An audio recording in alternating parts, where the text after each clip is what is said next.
भइसकेपछि यति बेला प्रहरीले खोजी कार्य जारी राखेको अवस्था छ र यति बेला जिल्ला प्रहरी कार्यालय सल्यानका कार्यालय प्रमुख डिएसपी डाक्टर हेमबहादुर केसी पनि यति बेला यो घटनास्थलमै पुगेको अवस्था छ। यो घटनाबारे अलिकति बताइदिनुहोस् न सर। ल अब हामीले अस्ति मात्र त्रिदेव मल्ल र पुष्पा सिंह यो घुम्न जाउँ भनेर श्रीमती पुष्पा सिंहले घुम्न जाउँ भनेर भेरी नदीको पुलमा दुईजना सँगसँगै आएको। यिनीहरूले लगभग यो एरेन्ज म्यारिज जस्तै धन्नै 15 दिनभन्दा अगाडि चाहिँ यिनीहरूको विवाह भएको, 15-20 दिन अगाडि चाहिँ विवाहको भएको बुझिन्छ। यिनीहरू घुम्न आएछन्। घुम्न आउने सिलसिलामा चाहिँ अचानक चाहिँ यिनीहरू यहाँ फोटो खिच्ने लगायत विविध काम कारबाही गरे। अचानक पुष्पा सिंह चाहिँ यसरी हाम फालिने भनेर हामीलाई इन्फर्मेसन आयो। इन्फर्मेसन आइसकेपछि तुरुन्त हाम्रो चाहिँ यो सल्ली बजारबाट हाम्रो टोली खटियो र स्थानीय मान्छेहरू पनि खटियो। सम्पूर्णको चाहिँ लागेर विभिन्न ठाउँहरूमा तल यो खोलाको तल्लैसम्म चाहिँ हामीले खोज्यौँ, खोजतलास गऱ्यौँ। विभिन्न चाहिँ एपिएफ, आर्मी लगायत प्रदेशहरूमा पनि हामी समन्वय गऱ्यौँ र प्रदेशबाट पनि एपिएफको टोली चाहिँ यो डिजास्टर म्यानेजमेन्ट टोली बोट लिएर हिजो पनि बोट लिएर आयो र खोजतलास भयो। हाम्रो प्रहरी र एपिएफको टोली सशस्त्रको टोलीले हिजो खोजतलास गयो।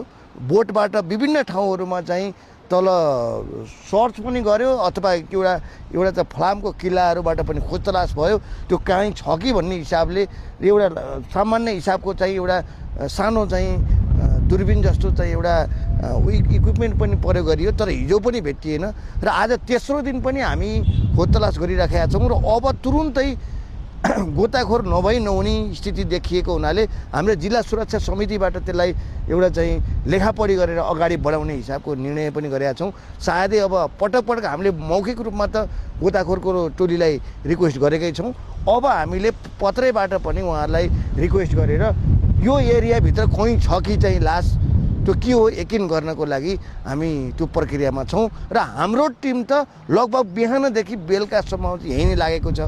बाइ द वे हामीसँग एक्सपर्ट छैन। एक्सपर्ट नभएको कारणले हामी यसमा चाहिँ हामी सर्च गर्न सकेर अथवा स्विमिङ गरेर भित्र जान सक्ने अवस्था पनि देखिँदैन र डिएमको टोली डिजास्टर म्यानेजमेन्टको टोली आउँदा पनि यहाँ नदेखिएकोले अब गोताखोर ल्याएर मात्र यो चाहिँ लास भेट्न सकिन्छ कि अथवा त्यो महिलालाई भेट्न सकिन्छ कि भन्ने हामीलाई लागेको छ र हामी त्यसमा अनवरत लागिरहेको छौँ। यो गोताखोरको टोली आउन अलि ढिला भयो कि भन्ने टाइपको आफन्तहरूको गुनासो आयो यस विषयमा। अब अलिकति के देखिन्छ भने अब चुनावको पनि माहौल विविध कुराहरू अब हामीले पनि समन्वय गरेका छौँ र अर्को कुरा डिजास्टर म्यानेजमेन्टको जुन टिमले प्रतिवेदन पेश गरिसकेपछि अब गोताखोर चाहिन्छ भनेर चाहिँ उहाँले प्रतिवेदन पेश गर्नुहुन्छ भन्ने बुझिया छ र उहाँले प्रतिवेदन पेश गरिसकेपछि अनि गोताखोरको टोली आउँछ भन्ने चाहिँ बुझिया छ। अलिकति फास्ट भइदिए राम्रो हुन्थ्यो भन्ने हो। हामीले त्यसमा अनवरत हरेक सेक्टरमा समन्वय गरेको छ। आर्मीसँग पनि समन्वय गरेका छौँ र सशस्त्र प्रहरीसँग समन्वय गरेका छौँ, प्रदेश पनि समन्वय गरेका छौँ।